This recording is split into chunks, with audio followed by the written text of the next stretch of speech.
Good morning. Today I am reading the fourth book in the Left Behind books.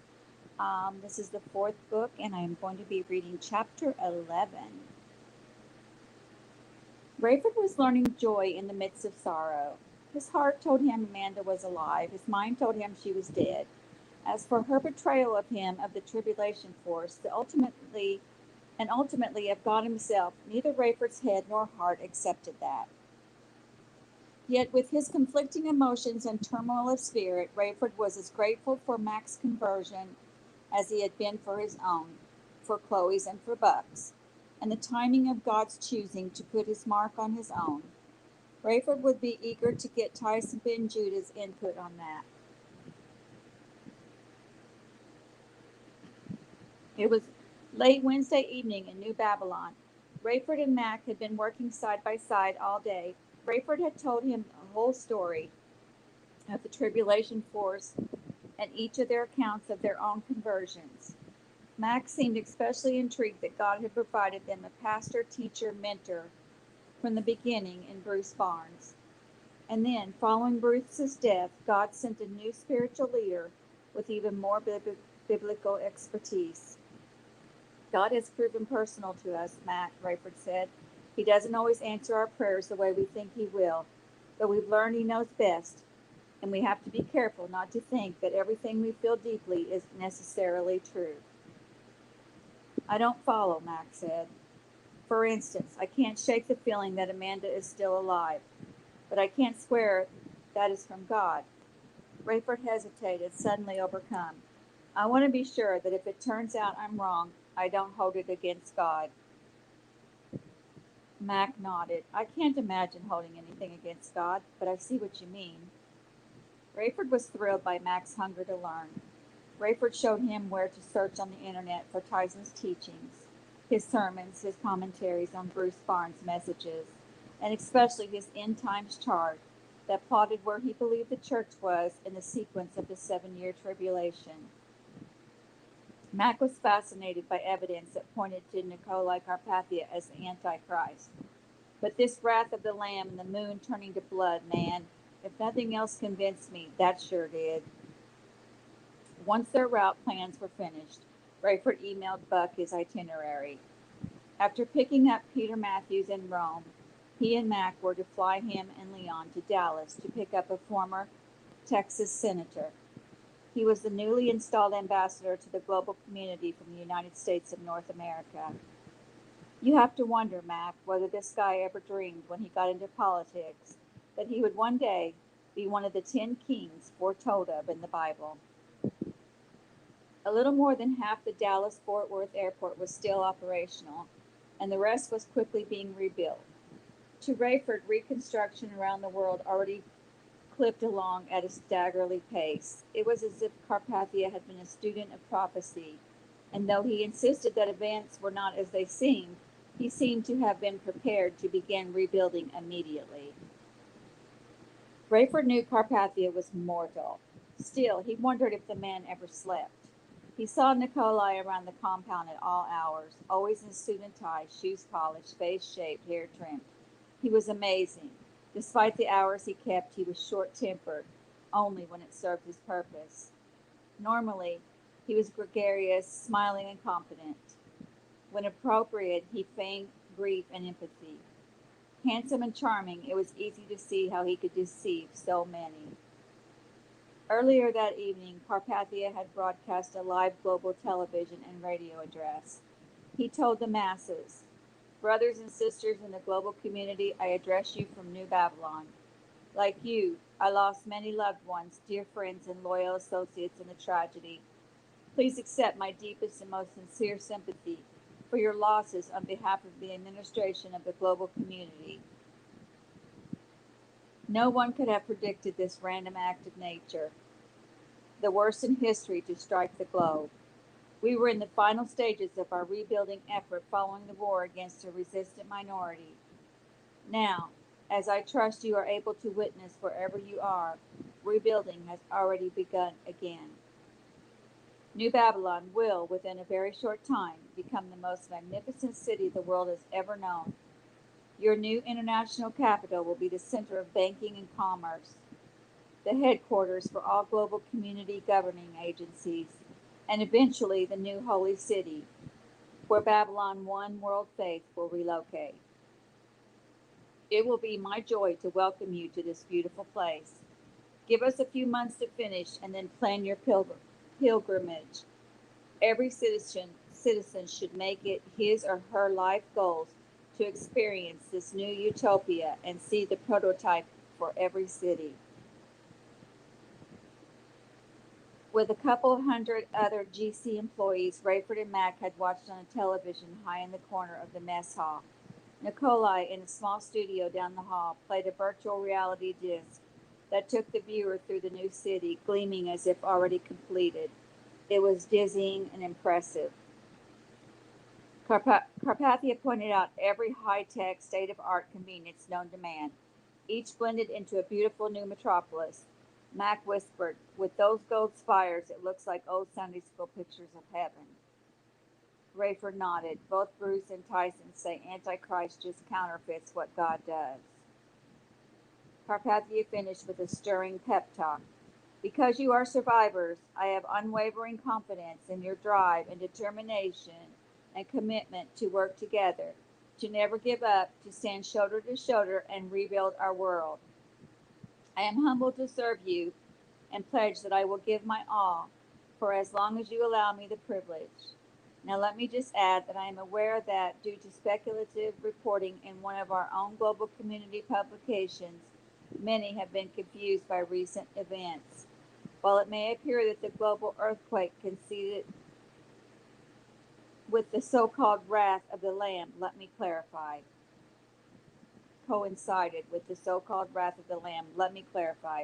Those who believe this disaster was God's doing are also those who believe that the disappearances nearly 2 years ago were people being swept away to heaven. Of course, every citizen of the global community is free to believe as he or she wants and to exercise that faith in any way that does not infringe upon the same freedom for others. The point of Babylon One World Faith is religious freedom and tolerance. For that reason, I am loath to criticize the belief of others. However, I plead for common sense. I do not begrudge anyone the right to believe in a personal God.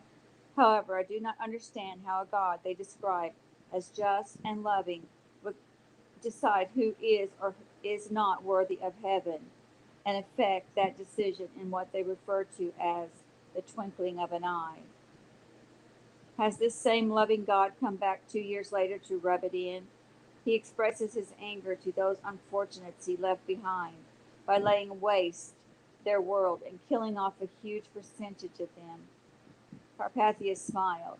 I humbly ask devout believers in such a supreme being to forgive me if I have mischaracterized your God.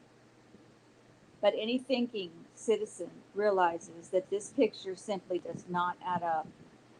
So, my brothers and sisters, do not blame God for what we are enduring. See it simply as one of life's crucibles, as tests of our spirit and will, an opportunity to look within ourselves and draw on that deep wellspring of goodness we were born with. Let us work together to make our world a global phoenix, rising from the ashes of tragedy to become the greatest society ever known. I bid you goodbye and goodwill until next I speak with you." When the global community employees in the mess hall leaped to their feet, cheering and clapping, Rayford and Mac stood only to keep from appearing conspicuous. Rayford noticed Mac staring off to the left. "What?" Rayford said. "Just a minute," Mac said. Rayford was about to leave when everyone sat back down, still glued to the TV. "I noticed someone else slow to stand," Mac whispered. "A young guy, works in communications, I think." Everyone had sat back down because a message on the screen read, "Please stand by for Supreme Commander Leonardo Fortunato." Fortunato did not cut as impressive a figure as Carpathia, but he had a dynamic television visage. He came across friendly and approachable, humble yet direct, seeming to look the viewer in the eye. He told the story of his death in the earthquake and subsequent resurrection by Nikolai. My only regret, he added, was that there was no witnesses. But I know what I experienced and believe with all my heart that this gift our Supreme Potentate possesses will be used in public in the future. A man bestowed with this power is worthy of a new title. I am suggesting that he hereafter be referred to as His Excellency Nikolai Carpathia. I have already instituted this policy within the global community government and urge all citizens who respect and love our leader to follow suit. As you may know, His Excellency would never require or even request such a title. Though reluctantly thrust into leadership, he has expressed a willingness to give his life for his fellow citizens. Though he will never insist upon appropriate, appropriate deference, I urge it on your part. I have not consulted His Excellency on what I am about to tell you, and I only hope he accepts it in the spirit in which I offer it, and is not embarrassed. Most of you could not know that he is going through intense personal pain. I do not believe where this is going, Rayford muttered. Our leader and his fiancée, the love of his life, joyfully anticipate the birth of their child within the next several months. But the soon-to-be Miss Carpathia is currently unaccounted for. She was about to return from the United States of North America after a visit to her family when the earthquake made international travel impossible. If anyone knows the whereabouts of Miss Hattie Durham, please forward that information to your local global community representative as soon as possible. Thank you. Mac made a beeline to the young man he had been watching. Rayford headed back toward the Condor 216 and was near the steps when Mac caught up with him. Rayford, that kid had the mark on his forehead. When I said he knew When I said I knew he was a believer, he turned white. I showed him my mark, told him about you and me, and he almost cried. His name is David Hassett. He's a Jew from Eastern Europe who joined GC because he was impressed with Carpathia. He's been surfing the net for 6 months, and get this, he considers Tyson Ben Judah his spiritual mentor. When did he become a believer? Just a few weeks ago, but he's not ready to make it known. He was convinced he was the only one here. He says Tyson put something on the net called the Romans Road to Salvation. I guess all the verses come from Romans. Anyway, he wants to meet you. He can't believe you know Ben Judah personally. Shoot, I can probably get the kid an autograph. Getting Ken Ritz's Learjet across the ravaged Waukegan Airport to the mess formerly known as Wadsworth Road was easy. Buck rode next to Ken as he slowly taxied until a pile of rubbish or chunk of concrete or gouge in the earth had to be moved, broken up, or filled in. The tools Buck had found were not intended for what he was doing, but his aching muscles and hands told him he was making progress. The tricky part was getting across Wadsworth Road to the golf course. First, there was a ditch. It's not the best thing to do a Lear, Ken said, but I think I can roll in there and up and out. It's going to take just the right momentum, and I have to stop within a few feet. The pavement had been bowed at least 8 feet, so steep that a car could not have the right angle to get over it. Where do we go from there? Buck asked. Every action has a reaction, right? Fritz said. Where there's a bow, there's got to be a dip somewhere. How far east do we have to go till we can cross? Buck jogged about 200 yards before seeing a huge split in the pavement. If Fritz could get the plane that far, keeping his left wing from touching the bowed pavement and his right wheel from the ditch, he could turn left across the road. After guiding Ken in and out of the ditch on that side, Buck would have to clear a fence and shrubbery that blocked the golf course. Fritz negotiated the first ditch easily, but being careful to stop before the uncropping of pavement. He rolled back down. At the nadir of the ditch, he couldn't back out and had a trickier time going forward. He finally made it, but jumped out to find he had bent the front landing gear. Shouldn't affect anything, but I wouldn't want to land on it too many times, he said. Buck was not reassured. He walked ahead as Ritz taxied east down the shoulder. Ken kept an eye on the left wing, keeping it inches from the bulge of the road, while Buck watched the right tire and made sure it didn't slip into the ditch. Once across the road, it was down into and up out of the other ditch. Ken jamming the brakes again to miss the fence. He began helping Buck move stuff out of the way, but when they started yanking shrubbery, he had to sit down. Save your strength, Buck said. I can do this. Ritz looked at his watch. You'd better hurry. What time did you want to be in Minneapolis? Not much after 3. My source says GC guys are coming from Glenview late this afternoon. When Rayford and Mac finished in the Condor, Rayford said, Let me leave first. You and I shouldn't constantly be seen together. You need credibility with the brass. Rayford was tired but eager to get the long trip behind him and get back for his scuba expedition. He prayed his hunch would be right and he would not find Amanda in that submerged plane. Then he would demand to know what Carpathia had done with her. As long as she was alive and he could get to her, he didn't worry about the ridiculous claims of her being a plant. An officer greeted Rayford as he got to his quarters. His Excellency would like to see you, sir. Rayford thanked him and masked his disgust. He had enjoyed a day without Carpathia. His disappointment was doubled when he discovered Fortunato in Carpathia's office as well. They apparently didn't feel the need for their usual smarmy cordiality. Neither rose to greet him or shake his hand. Carpathia pointed to a chair and referred to a copy of Rayford's itinerary. I see you have scheduled a 24-hour layover in North America. We need the downtime for the plane and the pilots. Will you be seeing your daughter and son-in-law? Why? I am not implying your personal time is my business, Carpathia said, but I need a favor. I'm listening. It is the same matter we discussed before the earthquake. Hattie, yes, you know where she is, then Rayford said. No, but I assume you do. How would I if you don't? Carpathia stood. It is time for the gloves to come off, Captain Steele. Do you really think I could run the international government and not have eyes and ears everywhere? I have sources you could not even imagine. You do not think I know that the last time you and Miss Durham flew to North America you were on the same flight? I have not seen her since, sir. But she interacted with your people. Who knows what they might have filled her head with? She was supposed to have come back much earlier. You had your assignment, whatever she was doing over there. She missed her original flight, and we know she was then traveling with your wife. That was my understanding, too. She did not board that plane, Captain Steele. If she had, as you know, she would no longer be a problem. She's a problem again? Carpathia did not respond. Rayford continued, I saw your broadcast. I was under the impression you were despairing over your fiancé. I did not say that. I did, Fortunato said. I was on my own there. Oh, Rayford said, that's right.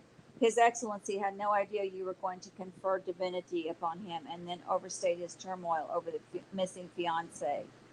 Do not be naive, Captain Steele, Carpathia said. All I want to know is that you will have the talk with Miss Durham. The talk in which I tell her she can keep the ring, live in New Babylon, and then what was it about the baby? I'm going to assume she's already made the right decision there, and you may assure her that I will cover all expenses for the child throughout its life. That is not the decision I was referring to, Carpathia said. Just so I'm clear then, you will pay for the murder of the child. Do not be maudlin, Rayford. It is a safe, simple procedure. Just pass along my message. She will understand.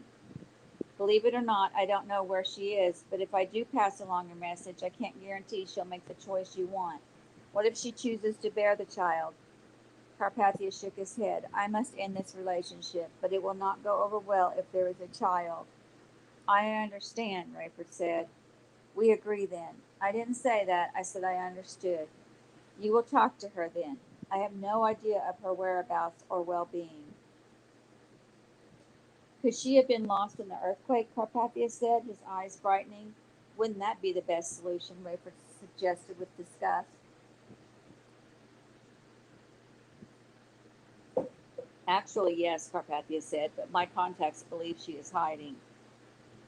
And you think I know where. She is not the only person in exile with whom you have a connection, Captain Steele. Such leverage is keeping you out of prison. Rayford was amused. Carpathia had estimated him. If Rayford had thought harboring Hattie and Tyson would give him the upper hand, he might have done it on purpose. But Hattie was on her own, and Tyson was Buck's doing. Nonetheless, he left Carpathia's office that night with a temporary advantage, according to the enemy himself. Buck was sweaty and exhausted when he finally strapped himself in next to Ken Ritz. The plane set at the south end of the golf course, which itself had been snapped and rolled by the earthquake. Before them lay a long stretch of rolling grassy turf. We really ought to walk that and see if it's solid as it looks, Ken said, but we don't have time. Against his better judgment, Buck did not protest. Still, Ken sat there staring. I don't like it, he said finally. It looks long enough, and we'll know right away if it's solid. The question is, can I gain enough speed to get airborne? Can you abort if you don't? I can try. Ken Ritz trying was better than anyone else promising, Buck said. Let's do it. Ritz throttled up and gradually increased his speed. Buck felt his pulse race as they roller coastered the hills of the fairway, engines screaming. Ken hit the flat stretch and throttled up all the way. The force pressed Buck to his seat, but as he braced for liftoff, Ritz throttled back. Ritz shook his head. We've got to be at top speed by the flats. I was only at about 3/4. He turned around and took the plane back. Just have to start faster, he said. It's like popping the clutch. If you spin, you don't accelerate fast. If you feather it for the right purchase, you've got a chance. The rolling start was slow again, but this time Ken throttled up as quickly as possible. They nearly left the ground as they skimmed dips and skipped mounds. They reached the flat area at what seemed twice the speed as before. Ken shouted over the din. Now we're talking, baby. The Learjet took off like a shot, and Ken maneuvered it so it felt as if they were going straight up. Buck was plastered against the back of his seat, unable to move. He could barely catch his breath, but when he did, he let out a yelp, and Ritz laughed. If I don't die of this headache, I'm going to get you to the church on time. Buck's phone was chirping. He had to will his hand to pull it out. So strong were the G-forces. This is Buck, he hollered. It was Tyson. You are still on the plane, he said. Just took off. We were going to make good time.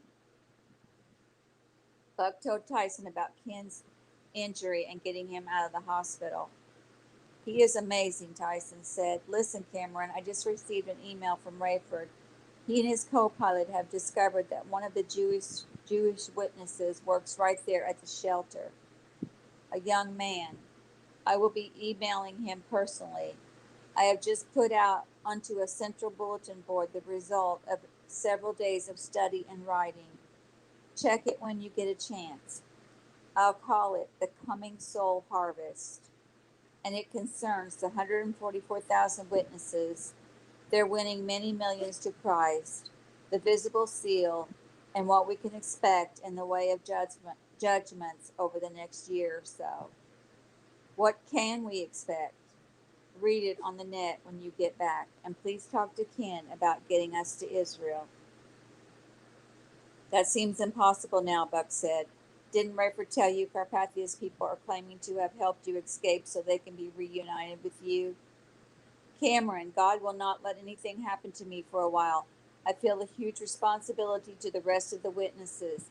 Get me to Israel and leave my safety in the Lord's hands. You have more faith than I do, Tyson, Buck said. Then start working on yours, my brother. Pray for Chloe, Buck said.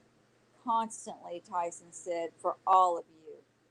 Less than an hour later, Ritz radioed Minneapolis for landing instructions and asked to be put through to a rental car agency. With the shortage of staff and vehicles, prices had been doubled. However, cars were available, and he was given directions to the Global Community Hospital. Buck had no idea what he might encounter there. He couldn't imagine easy access or the ability to get Chloe out. GC officials weren't expected to take custody of her until late that afternoon, but surely she was already under guard. He wished he had some clue to her health. Was it wise to move her? Should he kidnap her even if he could? Ken, if you're up to it, I might use you and your crazy head wound as a distraction. They might be looking for me. Hopefully not this soon, but I don't think anyone's ever put you together with us anyway. I hope you're serious, Buck, Ken said, because I love to act. Plus, you're one of the good guys. Somebody's watching out for you and your friends. Just outside Minneapolis, Ritz was informed that air traffic was heavier than expected and he would be in a landing pattern for another 10 minutes. Roger that, he said. I do have a bit of an emergency here. It's not life or death, but one passenger on this plane has a serious head wound. Roger, Lear. We'll see if we can move you up a couple of slots. Let us know if your situation changes. Pretty crafty, Buck said. When Ritz was finally cleared to bring in the Learjet, he banked and swooped over the terminal, apparently the target of major quake damage. Rebuilding had begun, but the entire operation, from ticket counters to rental car agencies, was now housed in mobile units. Buck was stunned at the amount of activity at an airport where only two runways functioned. The hurried ground control manager apologized for having nowhere to hangar the Learjet. He accepted Ken's pledge that he would not leave the plane longer than 24 hours. I hope not, Buck whispered. Ritz taxied near one of the old runways where heavy equipment was moving massive amounts of earth. He parked the Lear in line with everything from single-engine Piper Cubs to Boeing 727s. They couldn't have stopped further from the car rental agencies and still been on airport property. Ken, wincing, gasping, and moving slowly, urged Buck to hurry ahead, but Buck was afraid Ken might collapse. Don't go into your wound, old coot act yet, Buck teased. At least wait until we get to the hospital. If you know me, Ritz said, you know this is no act. I don't believe this, Buck said, when they finally reached the car rental area and found themselves at the end of the long line. Looks like they're sending people to the other side of the parking lot for cars. Ken, several inches taller than Buck, stood on tiptoes and peered into the distance. You're right, he said, and you may have to get the car and come get me. I'm not up to walking anymore now. As they neared the head of the line, Buck told Ritz to rent the car on his credit card, and Buck would reimburse him. I don't want my name all over the state in case the GC thinks to check around. Ritz slapped his card on the counter. A young woman studied it. We're down to the subcompacts. Will that be acceptable? What if I say no, honey? He said. She made a face. That's all we have. Then what difference does it make whether it's acceptable? You want it then? I don't have any choice. Just how subcompact is that rig? She slid a glossy card across the counter and pointed it to the smallest car pictured. My word, Ritz said. There's barely room in there for me, let alone my son here. Buck fought a smile. The young woman, already clearly weary of Ritz and his banter, began filling out this paperwork. That thing even have a back seat? Not really. There's a little space behind the seats, though. You put your luggage there. Ritz looked at Buck, and Buck knew what he was thinking. The two of them were going to get to know each other better than they cared to in that car. Adding a grown woman in fragile condition took more imagination than Buck possessed. Do you have a color preference? The girl asked. I get to choose, Rich said. You've got only one model left, but it comes in different colors. Usually, she said, we're down to just the red ones now. But I get to choose? If you choose red. Okay, then, give me a second. You know what I think I'd like? You got any red ones? Yes. I'll take a red one. Wait a minute, son. Red okay with you? Buck just closed his eyes and shook his head. As soon as he had the keys, he ran for the car. He tossed his and Ritz's bags behind the seats, pushed both seats back as far as they would go, jammed himself behind the wheel, and raced back to the exit road where Ritz waited. Buck had been gone only a few minutes, but apparently standing there had become too much for Ken. He sat with his knees pulled up, hands clasped in front of him. Rich struggled to his feet and appeared woozy, covering his eyes. Buck whipped open his door, but Ken said, "Stay there, I'm all right." He squeezed himself in, knees pushing against the dashboard and his head pressing against the roof. He chuckled. "Buddy boy, I have to duck to see out." "There's not much to see," Buck said. "Try to relax." Rich snorted. "You must have never been hit in the back of the head with an airplane." "Can't say I have," Buck said, pulling onto the shoulder and passing several cars. "Relaxing isn't the point. Surviving is. Why did you let me out of that hospital anyway? I needed another day or two of shut-eye." "Don't put that on me. I tried to talk you out of leaving." "I know. Just help me find my dope, would ya? Where's my bag?" The Twin Cities expressways were in relatively decent shape compared to the Chicago area. By snaking between lane closures and detours, Buck moved at a steady pace. With his eyes on the road and one hand on the wheel, he reached behind Ken and grabbed his big leather bag. He strained, pulling it over the back of Ken's seat, and in the process dragged it hard across the back of Ken's head, causing him to screech. "Oh, Ken, I'm sorry. Are you all right?" Ken sat with the bag in his lap, tears streamed, and he grimaced so hard his teeth showed. "If I thought you did that on purpose," he rasped, "I'd kill you." And that's the end of chapter 11. Next, we'll be reading chapter 12, and I thank you for joining me. Have a good day.